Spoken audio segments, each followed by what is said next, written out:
Thank you very much. Wow. I apologize that my voice is going to possibly be a little loud. I'm very hoarse from a little bit of singing last night and a lot of allergies over this past week. Won't say which one has more emphasis. Also, the butterflies are definitely having a field day on the lasagna right now. So, about a week ago, I was in the MSCSA office putting together packets, and I got really nervous when I realized they wanted 95 packets for new student orientation. And I thought, I've decided about 2 months ago that I wanted to run for this position. How am I going to get people to know who I am? Well, I think after the dance floor and the assembly yesterday before that, I think that problem's taken care of. But at the time, I asked myself, what is the thing that I want people to know most about me? And the one answer I came up with is passion. I have to yell that because what we do is important. What we do makes a huge difference. I'm here today because I want to take my passion to the next level. Okay, the first question. What skills and experience do you have that qualifies you for this position? In this past year, I've had the opportunity to serve in many different roles. Been a governing council member, served on the Joint Building Committee. I also served at the Fiscal Committee, where I worked with Rachel Kelson. She was very patient. She answered all of my questions. Some of them took a little longer. A few of them turned around going, Justin? But I asked a lot of questions, and I gained a lot of knowledge about the MSCSA budget, how it works, how we operate, how we hold ourselves accountable to the students that we represent, and I can bring that experience to this position. I've been through the audit review process. I've gone through the reimbursement requests, looked through those, approved or disapproved those, talked about all these things, learned a lot in this experience. I also have experience just in my own personal life. I've ran a sales office that had about a $1 million budget. Also worked in Walmart, where the department that I was in charge of also had a $1 million budget. Okay, number 2. As a cabinet member, you will work in a small office with the rest of the cabinet and staff. It is inevitable that disagreement and conflict will occur. Tell us about a time when you were involved in a conflict and how you helped resolve it. Well, I'm still married.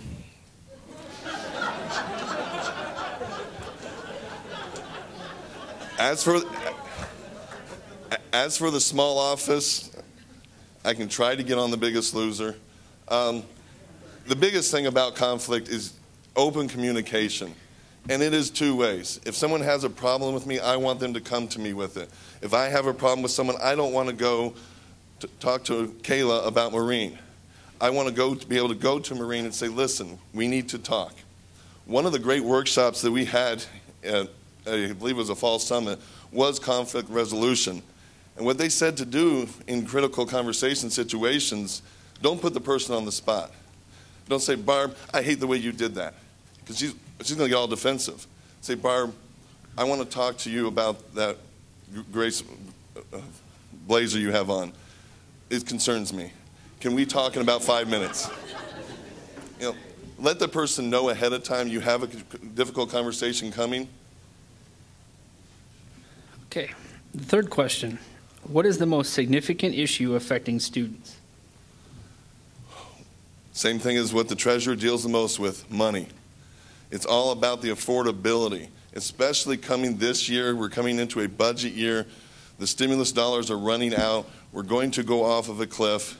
The biggest problem that I hear across the state, that I hear at my campus, how are we going to pay for this? How much debt am I going to get into to make this possible?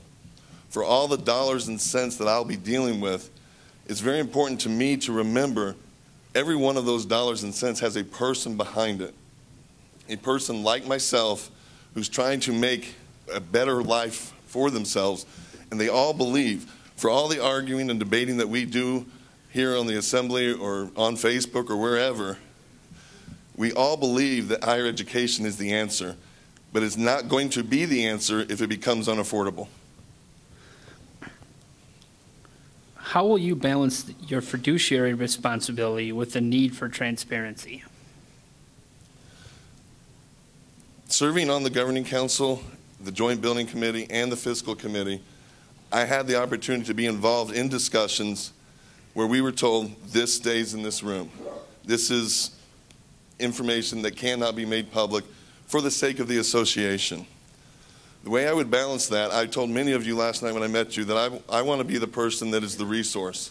If you have questions, I've got answers. When it comes to transparency, sometimes the answer might be I can't tell you. But what I will tell you is the association has mechanisms in place that if you disagree, if you think that shouldn't be secret information or that should be information that we all can share, we have a governing council. And I'll tell you to go to them. And if the governing council passes a motion that says, Bruce, Mr. Treasurer, we need you to share this information, then I will share it. I don't want anybody to have a question that they can't get answered in a way that where they can feel like they can serve the students. Okay, your 1-minute closing statement. Ooh. Now they're moved over to the chicken. Butterflies are really going crazy. We, as an association, as Justin pointed out, we're in a very, very pivotal year this year. And we need a treasurer who's able to work as a team player to help make the cabinet a very powerful, cohesive unit. We also need a treasurer who's willing to stand up and ask questions when they need to be asked. We need a treasurer who's willing to be the voice for those who have questions and don't know where to go to. We need someone who understands accounting, who understands fiscal responsibility, who knows how accounting works, why it works, and most importantly, who it works for. I can stand here today and say with confidence that I bring all of that to the table and a lot more. And I can say that I bring it with passion. I ask for your vote, and I thank you all for your support. Nice job.